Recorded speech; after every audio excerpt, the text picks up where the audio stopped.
Olá, crianças! Tudo bem com vocês? Espero que estejam todos bem.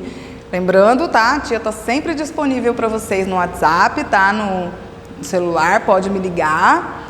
E hoje a gente vai continuar com a nossa aulinha de ciências, tá? Vamos pegar a apostila, que como eu havia dito, a gente vai fazer a correção na aula passada, né? A gente vai fazer a correção das atividades que eu deixei da apostila como tarefinha, tá bom? Ó, apostila, página 12 de ciências. Todo mundo sentado, apoia a apostila na mesa, lápis e borracha na mão para a gente fazer a correção das atividades. Página 12, lápis na mão, atividade número 1. Em um jardim, podemos observar a interação entre os seres vivos e os fatores não vivos, conforme mostra a imagem ao lado. Olhem para a imagem do lado ali. Vocês lembram que a gente já estudou na aula passada, nas outras aulas, sobre os seres vivos, né? E sobre os fatores não vivos. E é disso que a gente vai falar agora nessas atividades. Assinale a alternativa que apresenta um fator não vivo presente nesse ambiente, nessa imagem aqui. A árvore é um fator não vivo? Não, a árvore é um ser vivo, né? É planta. Faz parte da fauna, certo? Da flora. A borboleta faz parte da fauna, ela é um ser vivo, então a gente não vai marcar a letra B, a borboleta. Letra C, a rocha, ela é um ser vivo?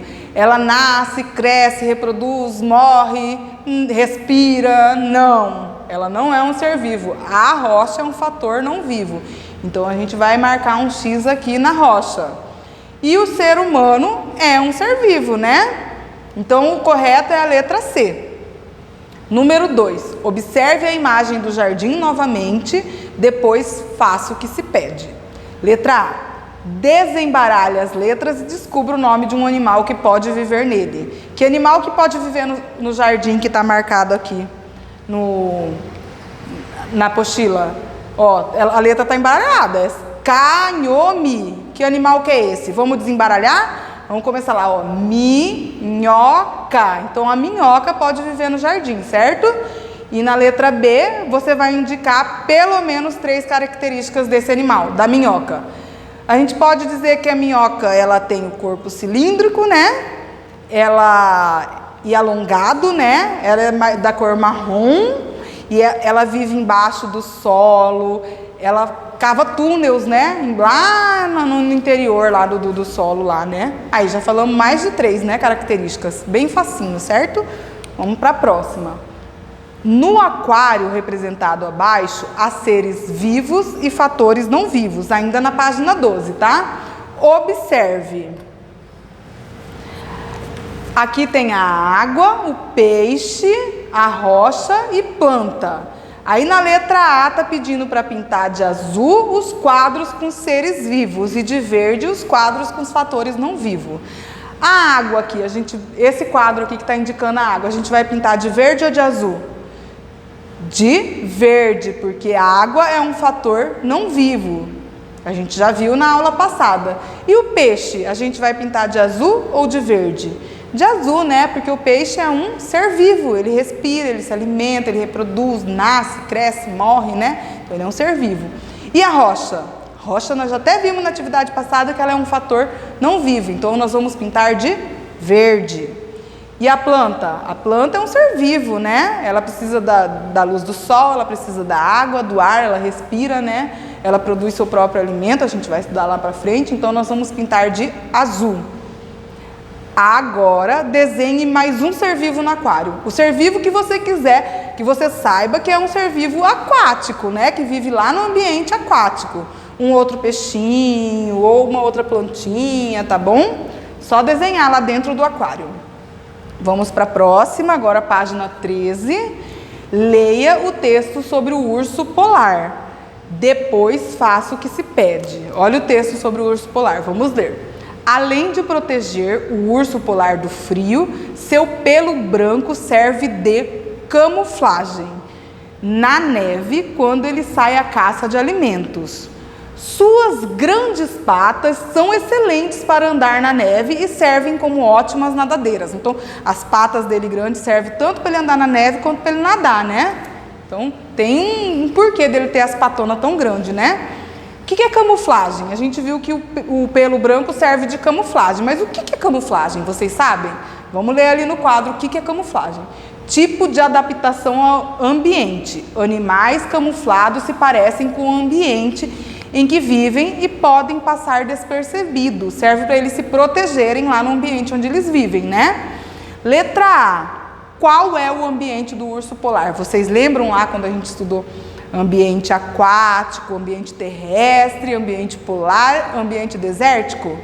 Qual é o ambiente do urso polar? É o ambiente polar, né? Lá no Polo Norte, onde tem a presença de neve, de gelo. É lá que ele vive, né? E na letra B, você vai grifar no texto as características do urso polar que permitem viver lá no ambiente polar. Quais são as duas características que aparecem? Pelo branco e grandes patas. É só fazer um risco embaixo das palavrinhas, tá bom? Vamos lá para a próxima, ó. Vamos cantar, vamos ler, né? Peixe vivo. Como pode o peixe vivo viver fora d'água fria? Como pode o peixe vivo viver fora d'água fria?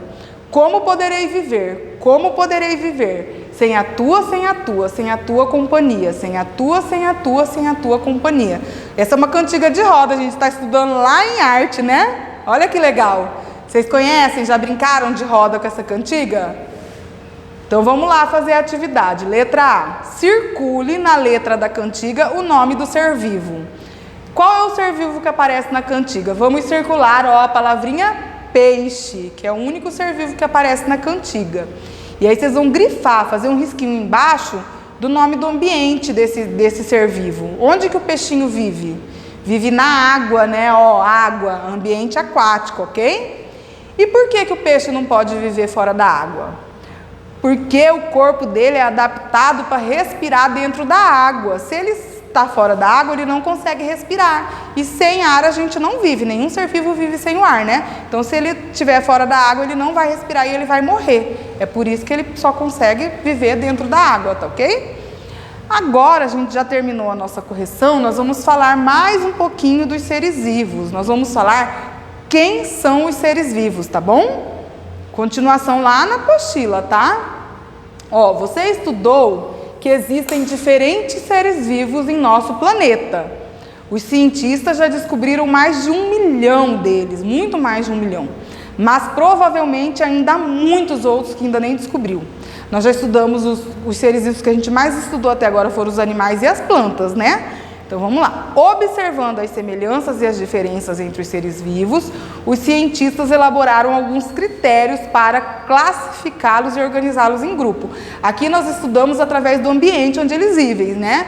A gente estudou os ambientes que a gente já falou anteriormente, o ambiente polar, o ambiente desértico, o ambiente aquático e o ambiente terrestre. Foi assim que nós estudamos os seres vivos até agora. Mas tem outras formas de classificação, outras formas de organizá-los por outras características. Nós estudamos essas, mas tem outras que a gente vai estudar ao longo da nossa vida escolar, né?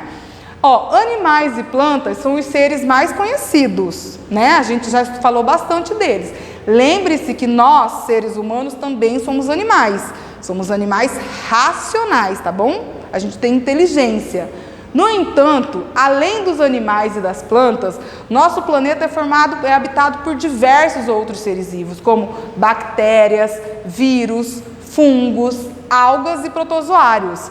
Aí a gente vai falar um pouquinho aqui, ó. As bactérias são exemplos de micro-organismos, ou seja, seres muito pequenos que só conseguimos enxergar com o auxílio do microscópio.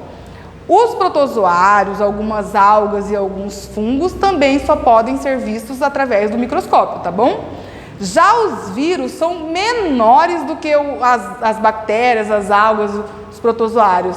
E eles só podem ser vistos através de microscópios muito potentes. Não é qualquer microscópio que consegue mostrar um vírus, porque ele é muito pequenininho, ele é muito menor do que esses outros. E aí tem um esquema aqui, ó. Eu fiz na apostila tem um esqueminha onde tem a imagem desses outros seres vivos que nós estamos conhecendo agora.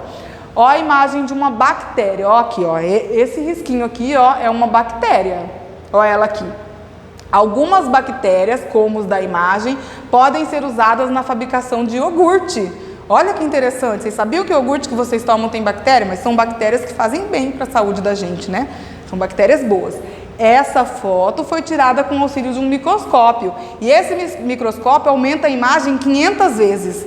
Ele aumentou 500 vezes a imagem para aparecer esse tamanho aqui. Ó que pequenininho que essa bactéria é, né?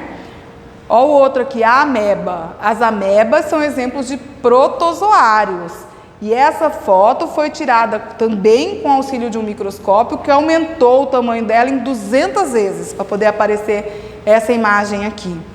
Ó os fungos. Cogumelos são exemplos de fungos.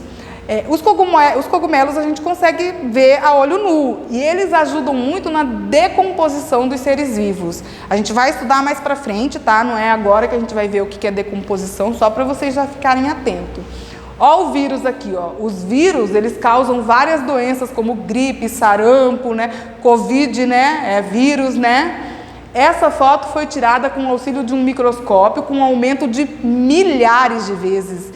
O microscópio teve que aumentar a imagem milhares de vezes para a gente poder enxergar. E o vírus é essa estrutura aqui verde, ó. Essa estrutura aqui é um vírus, tá? Um vírus, tá bom? Olha lá, essa estrutura aqui. E as algas, geralmente elas vivem na água, no mar, tá bom?